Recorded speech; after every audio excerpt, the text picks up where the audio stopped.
All right, so we're going to talk a little bit more about EMDR therapy today, or eye movement and desensitization and reprocessing therapy. This is obviously why we call it EMDR because it's a mouthful. Anyways, so a couple of things to think about when we're looking at EMDR is EMDR is a trauma therapy, right? And so you're kind of dealing with issues that are really difficult, or they're hard, or they're painful. They might be really intrusive. They might be really distressing, even in your present day life, right? It just kind of depends on when it happened, how it happened. Everybody has different adaptations and ways that they deal with things. Anyways, instead of going into a tangent about that, part of the beginning steps of EMDR therapy is that we do some of this like prep work, right? And that's kind of what I wanted to talk about today. And so there's a couple of different things that you'll often see before you get into the reprocessing part of EMDR. So some of these include RDI, also known as resource development installation. And then there is a safe place exercise, a container exercise. These are some of the main ones. There's a lot of different exercises that can be done to help with like regulating and stuff so that you're able to have dual awareness. Really briefly, I'll just kind of explain what that is because it's important.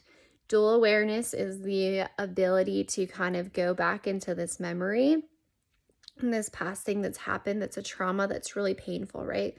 But you're also able to kind of step in and at the same time understand that you're not living it again, right? Like you're going back and you're letting your brain do the work to reprocess it, but you're not stuck in it. You're not reliving it. You're still able to understand that like I'm here in this moment with my therapist. I'm in this office.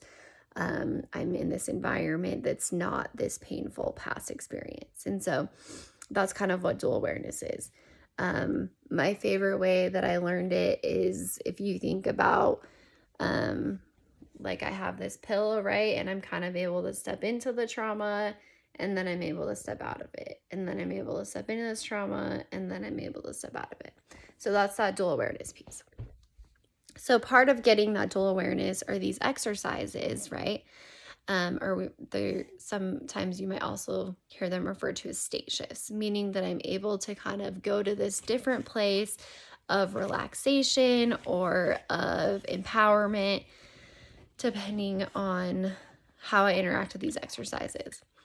So RDI, or resource development, is kind of going through and you think about what's something, whether it's a characteristic or a person or something, a strength that I have that will help me as I get ready to do reprocessing. And so that I am able to kind of cope with it and deal with it. And I have the internal resources I need so that I'm able to do this work.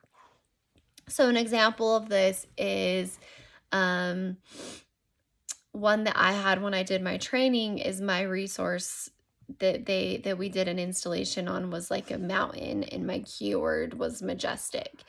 And so the reasoning for this, for me, the reason that I chose this is that to me, like, mountains are beautiful, but they've weathered a lot of different experiences, and yet they still stand tall. They're immovable. They're like kind of this representation of like strength and resiliency, and they're still standing regardless of what happens, right?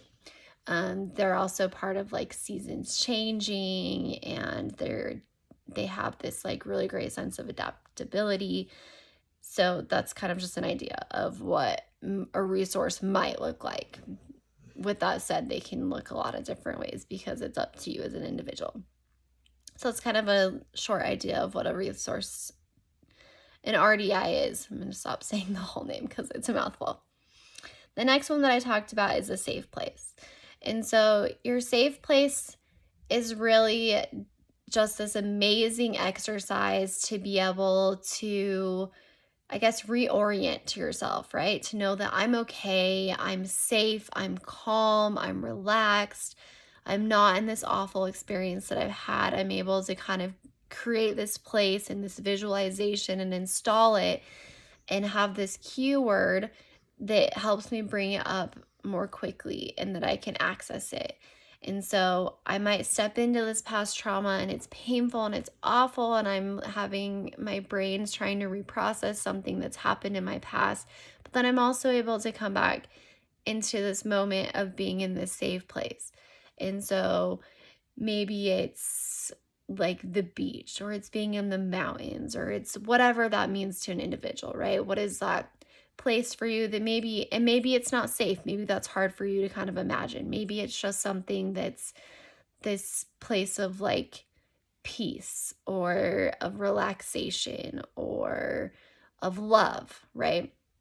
And so you kind of go through this exercise to develop that, and it can help a great deal with kind of bringing yourself back to knowing that, like, I'm okay, things are all right, I'm not reliving this, I'm in my present moment where I can visit this place and I know that I'm safe and I'm okay, or I'm relaxed and I'm happy, or I'm loved, whatever that looks like for you as you develop it. And then the last one I mentioned is a container exercise. So container exercises are pretty powerful. So the whole concept of a container exercise is that I'm kind of opening up these like channels in my brain that have built on negative experiences or things I've had to endure, survive, or maybe it's just these like yucky emotions that come up during session, or maybe it's something just crappy that happens during the week. And so I create this container where I can put all of that stuff, right? So that doesn't mean that it's never going to be accessed again. It means not right now, or not yet, or I need a break. And so then it goes in our container, and then we come back and we take those things out of the container in a way that's more controlled and less overwhelming. And so they still get brought up, they still get processed, and they still get accessed, but it's in a way that's less distressing, that you kind of get to decide how and when, with the support of your therapist, you're going to access those things. So this was a little bit of a longer one, but it's also kind of covers some of those things and is a little bit more of that information. Thanks.